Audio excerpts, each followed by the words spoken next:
ఈ రోజే డౌన్లోడ్ చేయండి. మీ ఫేవరెట్ షోస్ చూడండి.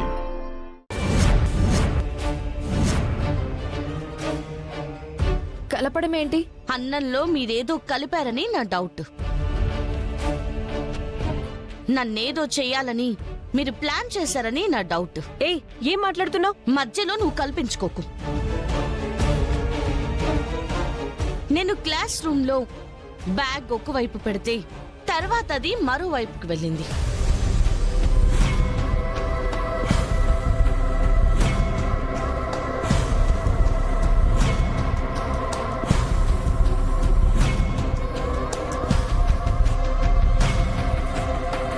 క్యాంటీన్లో నేను భోజనం చేయడానికి బాక్స్ ఓపెన్ చేస్తుంటే మీరిద్దరూ నన్నే అబ్జర్వ్ చేస్తున్నారు. నేను చూస్తే తలలు తిప్పుకున్నారు. అదే బాక్స్ చరణ్ తినాలనేసరికి మీ ఇద్దరిలో టెన్షన్ చూశాను. ఏం కలిపారు అన్నంలో? చూడు, నేనేదో చరణ్ నీ బాక్స్ తినకుండా చేశాను అన్న కోపంతో నువ్వు ఇలా నిందలు వేయడం కరెక్ట్ కాదు. ఏదో కలిపానంటే కలిపాను. ఏం కలిపాను నిరూపించు. అయినా మనుషుల ప్రాణాలు తీసేంత రాక్షసులాగా కనిపిస్తున్నానా నీ కంటికి? ప్రతిదానికి అవమానించడం అలవాటైపోయింది దీనికి. పదభువన,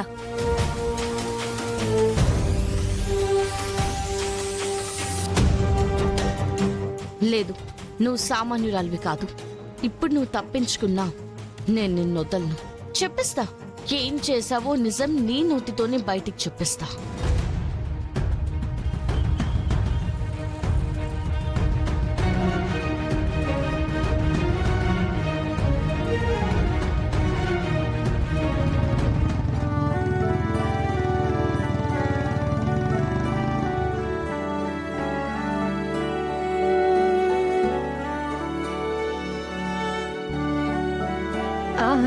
వచ్చేసారా?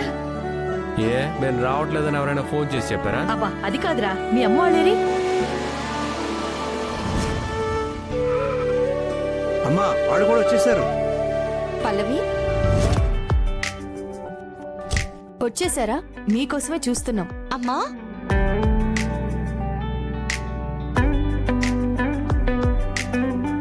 అమ్మా, నువ్వెప్పుడొచ్చావు? నేను రాకుండానే నీ పెళ్లి జరిగిందా? నేను రాకుండానే ఈ కార్యక్రమం జరుగుతుందా?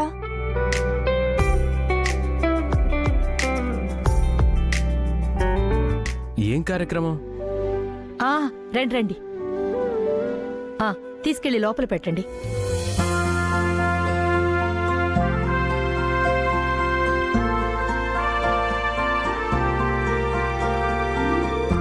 ఆ పూలు పళ్ళేంటండి, ఏదో సినిమా సెట్ లాగా? సినిమా సెట్టింగ్ కాదమ్మా, రియల్ సెట్టింగ్ కోసమే. అంటే బామ్మ ఇంట్లో ఏదో పూజ ఏర్పాటు చేసి ఉంటుంది, అందుకే గుండమ్మ గారిని పిలిచి ఉంటుంది. ఏర్పాటు చేసింది పూజ కాదురా, ఇవాళ మీ కార్యం.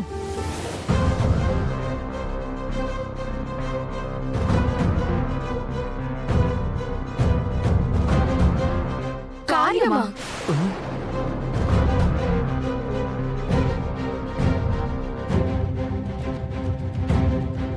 హే, ఆగాగు. కార్యం అనగానే నువ్వేమో సిగ్గుపడుతున్నావు, వీళ్ళేమో భయపడుతున్నారు. అసలు ఏంటి ఆ కార్యం? అందుకే చెప్తాను, అప్పుడప్పుడు నాతో పాటు ఇంగ్లీష్ సినిమాలకు రారా అని. నువ్వేమో రావు. కార్యం అంటే మీ పెళ్ళయింది కదా, ఇవాళ మీ ఇద్దరికి శోభనం. శోభనమా?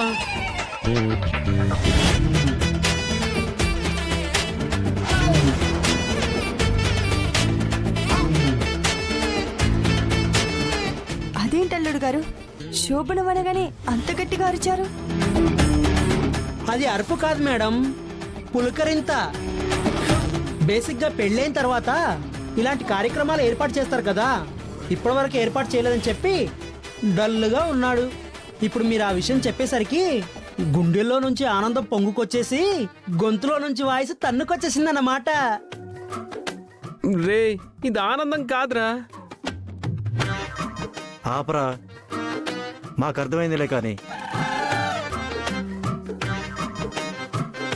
అది కాదు అత్తయ్య గారు, ఇప్పుడు సడన్ గా శోభనం ఏంటి? ఆ, సడన్ గా ఏంటి?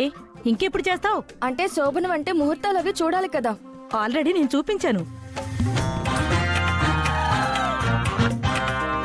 నేను ఆల్రెడీ మా పంతులు గారిని కలిసి ఆ ముహూర్తాల్ని క్రాస్ చెక్ కూడా చేయించాను. ఓ క్రాస్ చెక్ కూడా చేపించారా? మాతో ఒక్క మాట అయినా చెప్పాలి కదా. ఇప్పుడు చెప్తున్నాను కదా. ముందు చెప్పాలి కదా. ముందే చెప్తే ఏం చేసేవారే? మీరే దగ్గరుండి శోభనం గది అలంకరించేవారా? ఎప్పుడైతే ఏమైందమ్మా, ఇప్పుడు మీ చేతులతోనే మీరే అలంకరించండి. ఒరే మనోడా, నానమ్మ సిగ్గుపడకుండా చెప్పవే ఏం చెప్పినా. ఒరే మనోడా, నీ శోభనం కోసమని పాత మంచాన్ని పైనుంచి కిందకి దింపించాన్రా. అది ఇరిగిపోయింది కదా. దానికి అతుకులు వేయించింది కదా. పాత మంచం ఎందుకే? సెంటిమెంట్ రా. మీ తాత నేను ఆ మంచమే, మీ అమ్మా నాన్న ఆ మంచమే, నెక్స్ట్ నువ్వు పల్లవి కూడా ఆ మంచమే.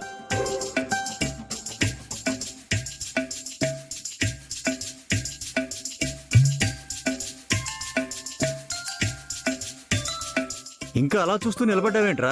పద, నేను రెడీ చేయాలి. చంటి నువ్వురా. అలాగే నాన్న. పదరా. నాన్న అది కాదు పదనయ్యా. నాన్న. పద నువ్వు పద. పదనయ్యా. నాన్న నువ్వు పదా. అమ్మ గుండమ్మ, పల్లవిని కూడా రెడీ చేసి. పద పల్లవి. ఏంటో నాకు అస్సలు కాళ్ళు చేతులు ఆటలేదు.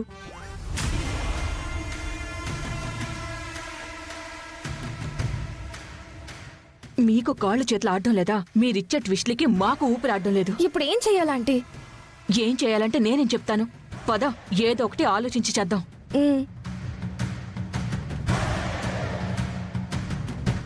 ఏంటంటే పెళ్ళి అయిపోయింది, ఆ పల్లవి చచ్చిపోతుంది అనుకుంటే వీళ్ళు శోభనం అది ఇది అని చెప్పి మన ప్రాణాలు తోడేస్తున్నారు. అదే అర్థం కావడం లేదు. ఆ ముసల్ది సడన్ గా ఇలా పీకల మీదకి తెస్తుందనుకోలేదు. మరిప్పుడు ఏం చేద్దామంటే? ఏం చేద్దామంటే ఏం చేసైనా సరే ఆ శోభనం జరగకుండా ఆపాలి. అదే ఎలా?